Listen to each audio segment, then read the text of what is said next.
नमस्कार,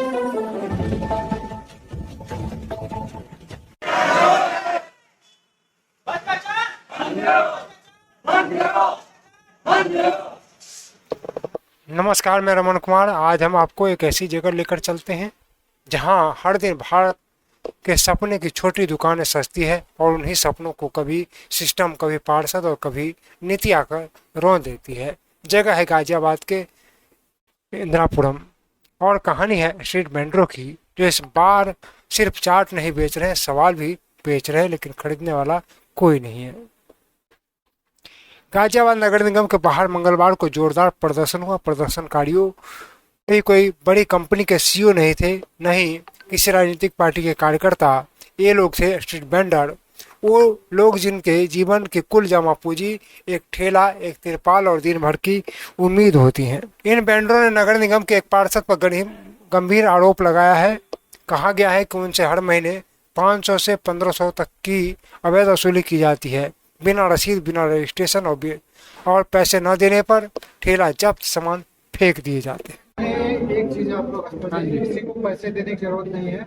आप लोग कोई गलत काम मत कीजिए। गलत काम का कोई वो नहीं। सर, हमारे पास तो सारे एविडेंस हैं, पैसे उन्होंने लिए हुए हैं। हमारे पास एविडेंस है। साहब पत्र जो आ दिया उसकी जांच करेंगे, नियमानुसार कार्रवाई की। और सर, अब पैसे देने बंद कर दिए, देखो गरीब इंसान कहाँ से देगा। ठीक है,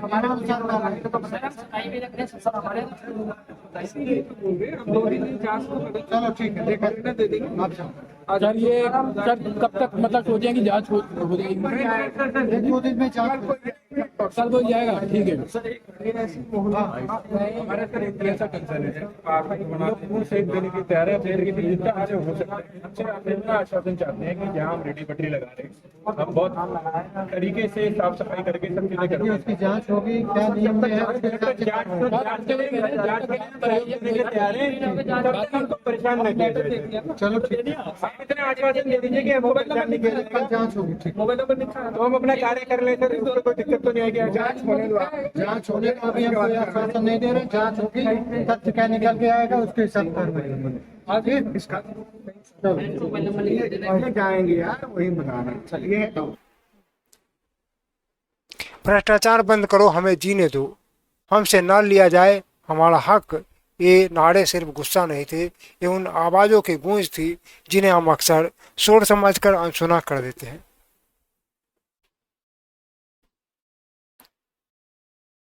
सरकार ने 2020 में प्रधानमंत्री स्वनिधि योजना शुरू की थी, जिसमें स्ट्रीट वेंडर को 10,000 रुपये का बिना गारंटी का ऋण दिया जाता है। अब तक देश भर में करीब 60 लाख आवेदन आए हैं, जिनमें से लगभग 35 लाख को मंजूरी दी गई है। उत्तर प्रदेश अकेले 8 लाख के साथ सबसे ज़्यादा स्वीकृत लोन के साथ पहले नंबर पर है। गाजियाबाद जिले में लगभग 25,000 वेंडर के पंजीकरण हुए थे, लेकिन क्या उन सभी को लोन मिला, और अगर मिला तो क्या उनका ठेला सुरक्षित हुआ? जवाब आसान नहीं है। जब योजना आई थी तो कहा गया था कि आत्मनिर्भर नींव बनेगी। अब सवाल है कि आत्मनिर्भर तो बन गए, लेकिन क्या व्यवस्था निर्भर अत्याचार से मुक्त हो पाएगा? प्रशासन ने एक बार फिर जांच का आश्वासन दे दिया है, ठीक वैसे ही जैसे हर बार वादे होते हैं और फिर वो सरकारी कैलेंडर में एक महीने, घर और साल बन जाते हैं। आप लोग किसी को पैसे देने की जरूरत नहीं है। आप लोग कोई गलत काम मत कीजिए। गलत काम का कोई वो नहीं। सर, हमारे पास तो सारे एविडेंस हैं, पैसे उन्होंने लिए हुए हैं। हमारे पास एविडेंस है। साहब पत्र जो आ दिया उसकी जांच करेंगे, नियमानुसार कार्रवाई की। और सर, अब पैसे देने बंद कर दिए, देखो गरीब इंसान कहाँ से देगा। ठीक है,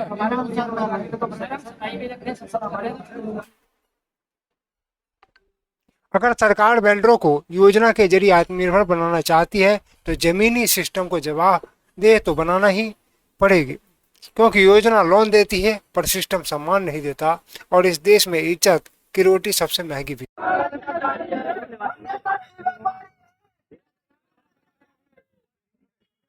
अरे जनता भूख से मरती है, पार्षद ही घूस से चलती है। अरे जनता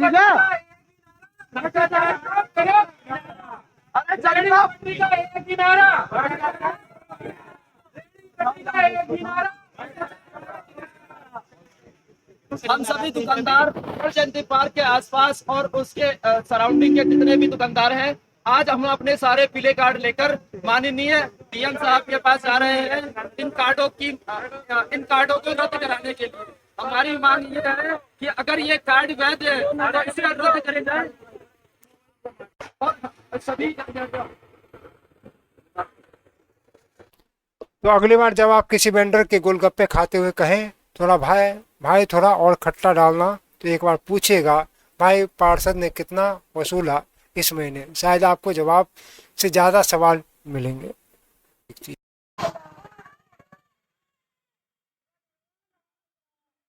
राजीव भाई समाज फाड़ रहे हो, हंसो मत में। पत्नी वाले हैं हीरा जंगलात भ्रष्टाचार मिटाना है।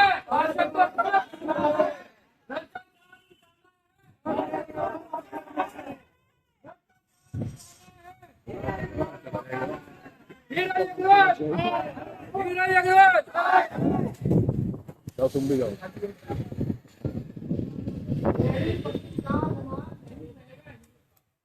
रेडी पटरी का अपमान, रेडी पटरी का अपमान।